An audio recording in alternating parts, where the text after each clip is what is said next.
बहुत समय पहले की बात है कि एक गधे से उसका मालिक बहुत काम करवाता था, दिन भर काम करवाता था। दरअसल वह गधा उस गांव का इकलौता गधा था।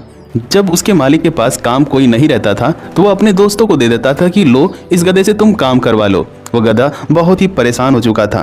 बेचारे गधे को एक भी दिन आराम नहीं मिलता था। जीवन में वह परेशान हो चुका था कि पता नहीं जीवन में कब मुझे आराम मिलेगा और इस घटिया सी जिंदगी से मैं कब छुटकारा पाऊंगा। उस गधे को ऐसा लगता था कि काश कोई ऐसा रास्ता मिल जाए कि मैं इस गांव को छोड़कर भाग जाऊं। दरअसल बात यह है कि गांव जो था वो एक घनघोर जंगल के बीचों बीच था। जंगल से बाहर निकलने का कोई भी रास्ता उस गांव के लोगों को भी नहीं पता था। गधा सोचता है कि जब इंसान ही रास्ता नहीं ढूंढ पाया तो मैं तो गधा ही हूँ, मैं कैसे ढूंढ पाऊंगा। यही सोचकर वो बेचारा मरे जा रहा था, काम पे काम किए जा रहा था। लेकिन एक दिन एक रात हुई और वह उस रात को डिसाइड किया कि अब मैं एक पल भी इस गांव में नहीं रहूंगा। वह रातों रात जंगल छोड़कर भाग गया। जंगल में ढूंढते ढूंढते उसने रास्ता निकाल लिया और लगभग 7 से 8 दिन के बाद वह जंगल पार कर गया और एक शहर में जाकर पहुंच गया। वहां जाकर वो बहुत खुश था कि चलो कम से कम उस गांव से छुटकारा तो मुझे मिला, वो सारी तकलीफें पीछे तो छूट गई। जब ये बात पता चली गांव वालों को कि गधा भाग गया है तो ये बात जंगल में आग की तरह फैल गई कि गधे ने रास्ता ढूंढ लिया है, हम इंसान होकर नहीं ढूंढ पाए।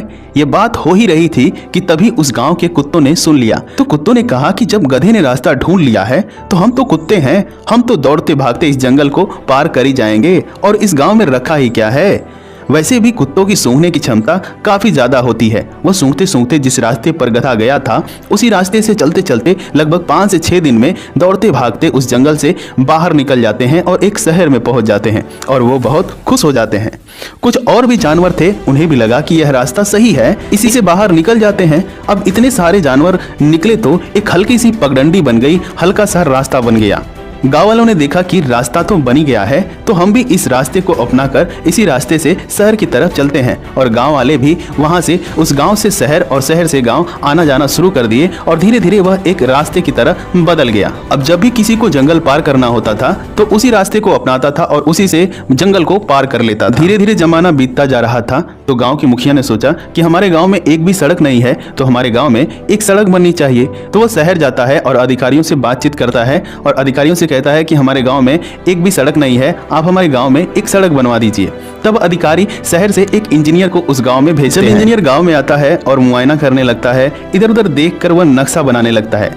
तभी एक गांव का आदमी उसके पास जाकर कहता है कि सर, ये आप नक्शा वक्शा क्या बना रहे हैं? अरे ये हल्की सी पगडंडी है जिससे हम लोग शहर जाते हैं, उसी पर एक रास्ता बना दीजिए।